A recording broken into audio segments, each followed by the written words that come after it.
we want to change things in this world. But changing things in this world has to follow a mechanism, and that's all to do with nature's principles. If we don't fall in line with this mechanism, then we can't reconfigure anything.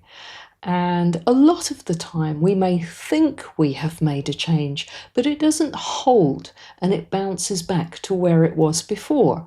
Or things go on for a while and there seems to be a change that holds, but then somewhere else in reality, something else has to reconfigure in the opposite direction because there's not a full alignment with universal law, cosmic order, and the mechanism of nature itself.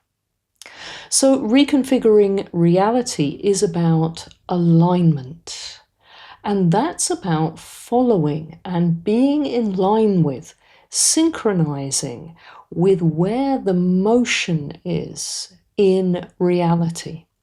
There is a sensed feedback that's always going on in your body where the outside matches up with the inside. Everything is in time. All things are taken into consideration, and you are completely focused and in healthy control every single moment. That sounds like quite a tall order, but let's just put it more practically, a little bit more simply so you can grasp it. Imagine you're going to chop a cucumber in the kitchen. What do?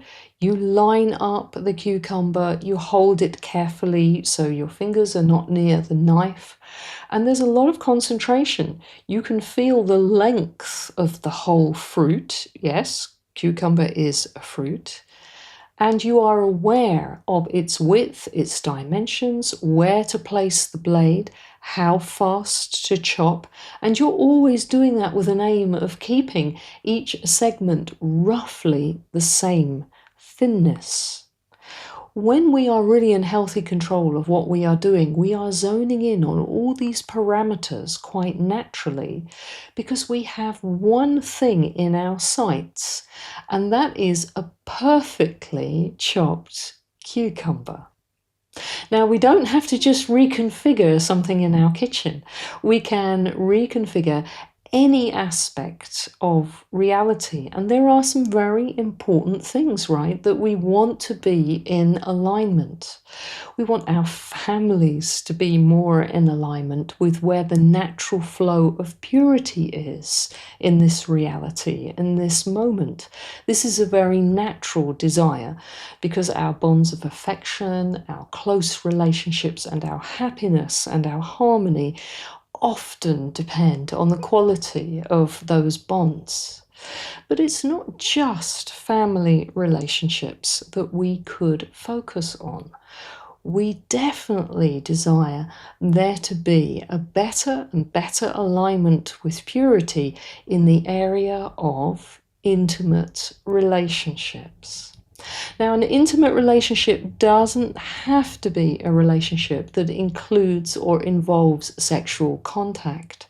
In fact, all close relationships do have a magnetism about them, which means that there is a strong push and pull between the two people who are involved and the current that flows between them. It doesn't necessarily have to be sexual, but many intimate relationships are sexual, and this is where all the trouble can begin because it's so powerful. Of course, we feel a very strong current of love and belonging and togetherness in an intimate relationship if it's going well.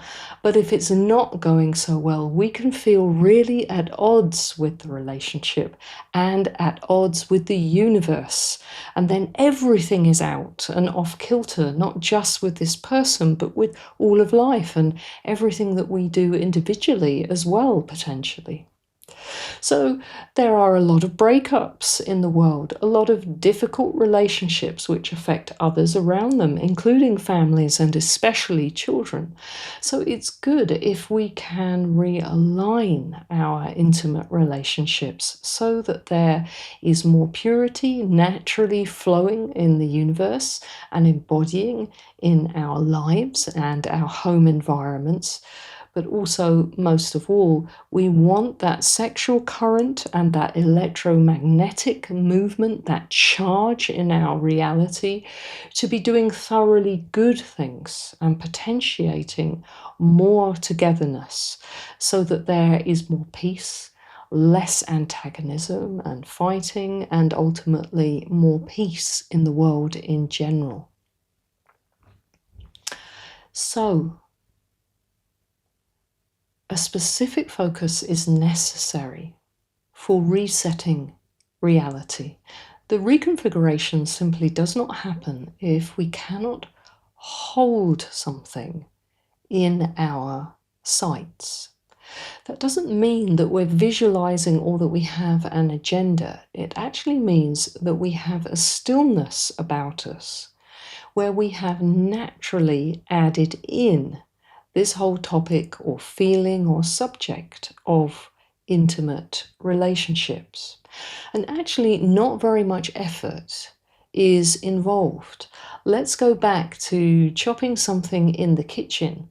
You actually do that very quickly, and even if it isn't done well, you move through the whole sequence of movements that are necessary with the knife and with your hands very, very fast. It's over in an instant, and it's not even a linear progression.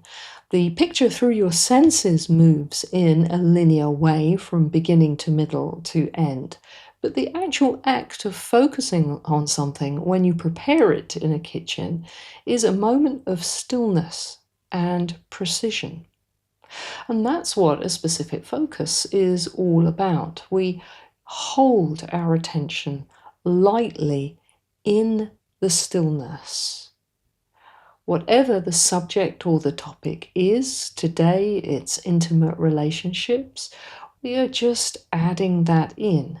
And then we let go.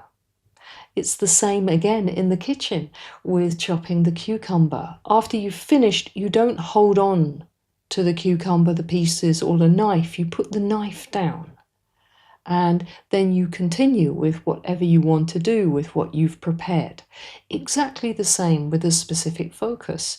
You rest lightly in that moment on that still feeling in the zone of your body, and then you let go. And the stillness pervades everything that happens from that moment on, and it already has the instruction in the movement that this is going to be about the purification of intimate relationships. So it's not something that we have to try hard at. It's not something that we have to try and make happen or build up in our reality. A light touch with the substance of our focus and attention is enough to reconfigure the current of energy that is already flowing as us and as this reality. I call it the universal current.